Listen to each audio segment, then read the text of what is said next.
Hey guys, welcome back to my channel. I hope you're keeping well and trying to stay positive with everything going on. I know the world seems like it's in shambles and 2020 has been a ride and a half and it's only March, but we will get through this together. And in case you're stuck at home with nothing to do, you could take up a new skill, and sewing is a very beautiful skill to have. And today's DIY, you can do this even if you're a beginner, so I recommend you try this. So we're going to be turning this men's shirt into a cowl neck top, and bam, bam, bam, serving you angles. Model Matilda in the building. I love how this turned out. I love the cowl neckline, and I love how this tapers to fit my waist just right. Oh my goodness, this is so simple to make. I promise you, you're gonna love it. And look at that. The back is just a party. The front is business. The back is a party, and that's how life should be. So in case you want to make this for yourself, let me show you how to do it. First things first, I usually have to get rid of the curved hem of my shirts. None of them ever come with a straight edge, but in case yours does, then you're lucky. You don't have to have this step. But my shirts come with emotional baggage that I'm not ready to handle, so I usually have to get rid of that curved edge bit. So all I do is I draw a straight line with a chalk and a piece of ruler. Wow! With a piece of chalk and a ruler, cut that bit off, and now we have a straight edged shirt. So next step is to seam rip your pocket in case your shirt has one. If your shirt doesn't have one, you are a lucky person. You need to share your luck with the rest of the world. So after the pocket came off, I just drew a straight line from armpit to armpit, make it as straight as possible. Doesn't have to be perfect. God knows mine wasn't, but just make it reasonably straight. And then you're just going to cut off that bit of fabric, and you essentially have the base of your top. So at this point, these were the measurements I had, but I did go back in and trim and snip everything before I had my final top. And now all I'm doing is I'm unbuttoning my piece. That way I can seam rip off all the buttons and recycle them for a future project. So I just use my seam ripper, and as you can see, I'm being a good citizen and recycling. Just make sure you recycle. You never know when your cousin, your mother needs an extra button, so it's always good to have them on deck. And now all I'm doing is I'm cutting off that bulky side seam. She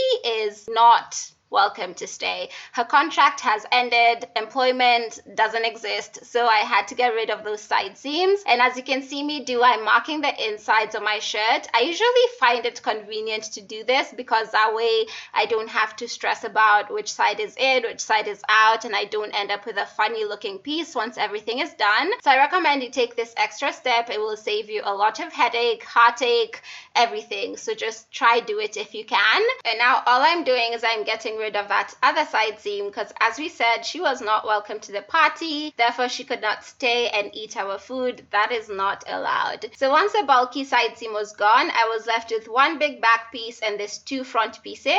And all I'm doing now is I'm getting rid of the button placket, mostly because it was very bulky and I did not want this kind of bulkiness in my fabric, in my top that is. We're not accepting emotional baggage or any kind of baggage in our relationships in 2020. So the button placket had to go, and once everything was nice and non-bulky, I just pinned the two pieces of fabric together using a bunch of pins. And once that was done, all you're going to do is you're going to sew a straight stitch all along the pins. That way you join the two pieces together and have one long piece. So moving on to the sewing machine, I just did my basic straight stitch, took out the pins as I sewed.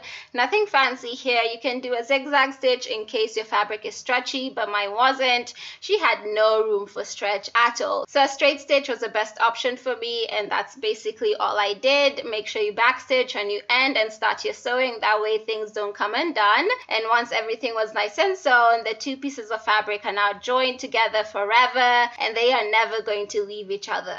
Ever.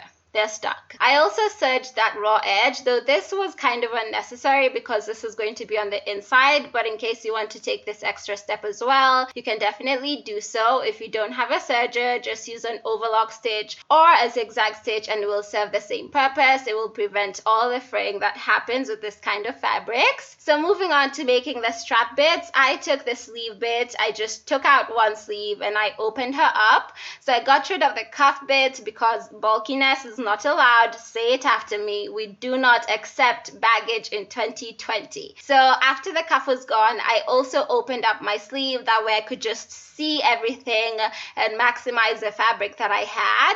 Once the sleeve bit was open, she has now spilled her soul and she has opened up to us. I marked the inside bits as well. I did not need to do this because I did not need to do this. But all I'm doing now is I'm drawing 2 straight lines, and I was trying to form a rectangle, but I didn't really finish the rectangle. And all I'm doing is I'm marking 3 centimeter wide strips. So I wanted to have my straps to be 3 centimeters wide, and you're going to fold that in half to make that 1.5 centimeters. So I do wish I'd made this a bit wider, mostly because I struggled a bit to sew the straps, especially if you're a beginner. I do recommend you make yours wider. About 5 centimeters will do and you'll be fine. So all I'm doing is I'm marking 3 centimeter points and joining them together to form a straight line, and eventually I ended up with 4 bits of fabric that were going to form my straps. 1, 2, 3, 4. Yay, I can do math. So I just cut those out and I had 4 pieces of fabric, and now you're going to join 2 pieces together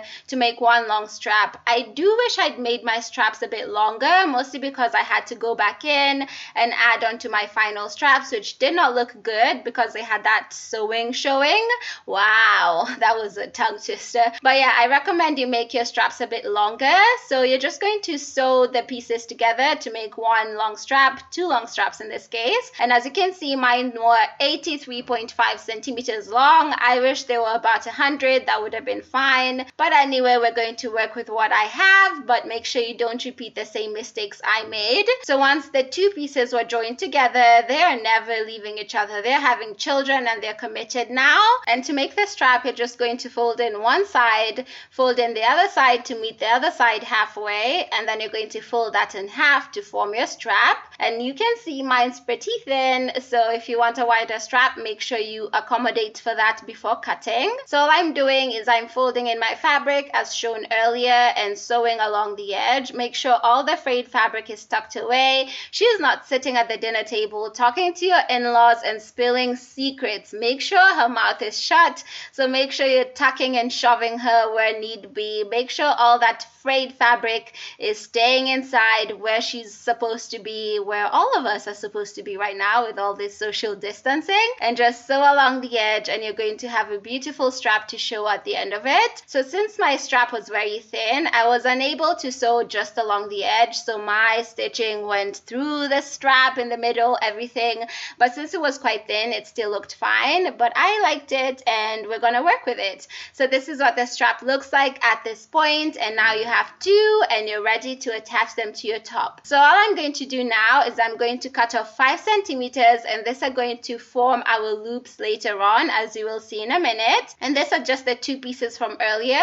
We have the 2 front bits and the 1 back bit, and I'm just going to flip the back bit so that the right side is facing up. Get rid of unwanted thread. She's not welcome to this retirement party. And once everything is the right side up, you're going to take your 2 loops, and I marked 3 centimeters from the bottom. I decided this was the best position to attach my first set of loops, and I brought in the other piece of fabric, and the second set of loops is now going to be cut off, and I also made them 5 centimeters just to have everything nice and equal. So now you have your 2 straps and your 2 sets of loops, and now it's time to make sure that they're being attached in the right position. So for the second set, I decided 12 centimeters from the bottom would be the best position, and you can add another set of loops if you like. It's your DIY, so do whatever the hell you want to do with it. It's your world and we're all just living in it. So now we're just pinning the 2 fabrics together, and all I'm doing now is I'm taking 1 loop and folding it in half so that it makes that loop shape. And what I'm doing is I'm positioning it at the 3 centimeter mark,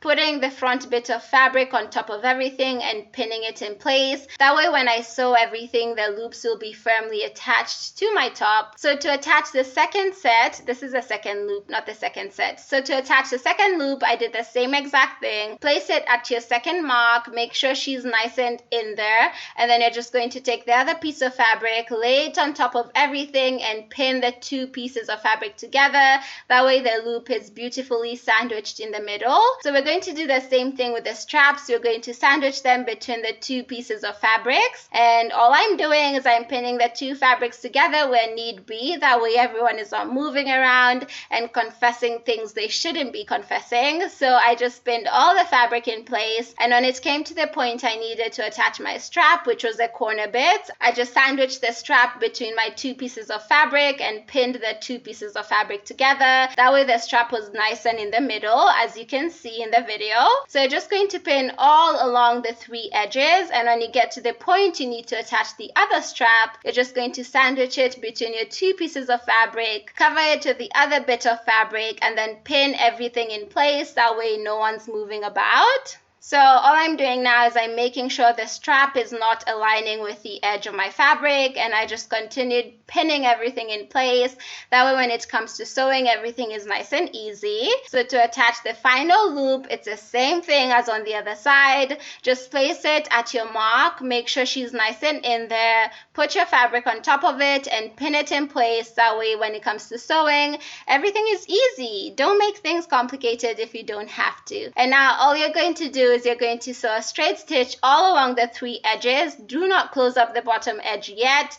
We need to turn this the right way out. So in case you can't tell, everything is the wrong way out. So the right sides are inside and the wrong sides are outside. And all I'm doing now is I'm doing a basic straight stitch all along the three edges I just showed you. And this is super simple to do. I left about a 1/4 inch seam allowance, maybe 1/2 inch actually, and you're just going to do your straight stitch. And when you get to a corner bit, you're just going to lift your presser foot, turn your fabric around, put your presser foot back down, and continue stitching as normal. So this is super simple, nothing fancy. We're not making magical spells here, we're just sewing. So I promise you this is not hard at all. So I just continued sewing, and when you get to the other corner as well, you know what to do, girl. Lift that presser foot, turn your fabric around so that you can continue with a continuous stitch. Put your presser foot down and continue sewing. Move on with your life. You're moving on from a breakup. You move on, you don't look back, and that's the same thing we're doing here. We're just stitching, stitching, stitching, and this will take a bit of time, mostly because it's a very long continuous stitch, but you can do it. And when you get to the points with the loops, just make sure you go nice and slow if you have to, and once you've stitched on top of it, just continue. Make sure you back stitch when you finish the sewing, and there you have it. You basically have your top.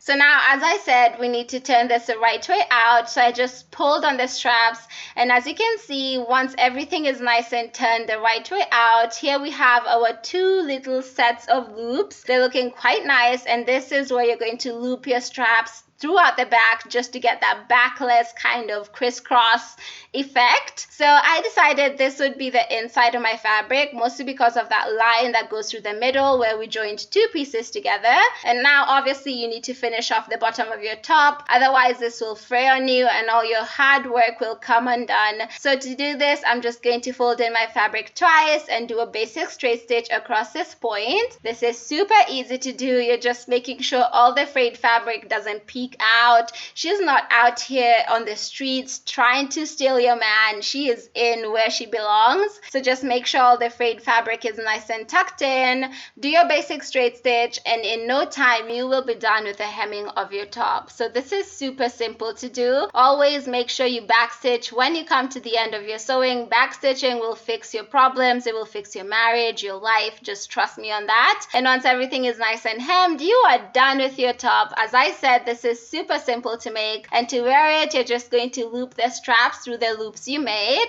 As you can see, I was talking about adding onto my straps, and you can see that stitching right there, but it doesn't bother me. But in case it does bother you, make sure your straps are long enough to just crisscross and be there for you when you need them. Just make sure they're long enough. Anyway, that's it from me today. Thank you so much for watching. I thoroughly enjoyed your company.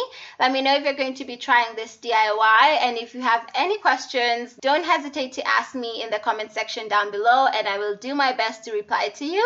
Other than that, I'm off to do more social distancing. I will try upload more often just to give you guys projects to try during this time, and I hope with everything you're just trying to keep positive and we will get through this together. Other than that, I hope to catch your beautiful face in my next video. Until then, stay safe, and I love you guys so much. See you soon. Bye.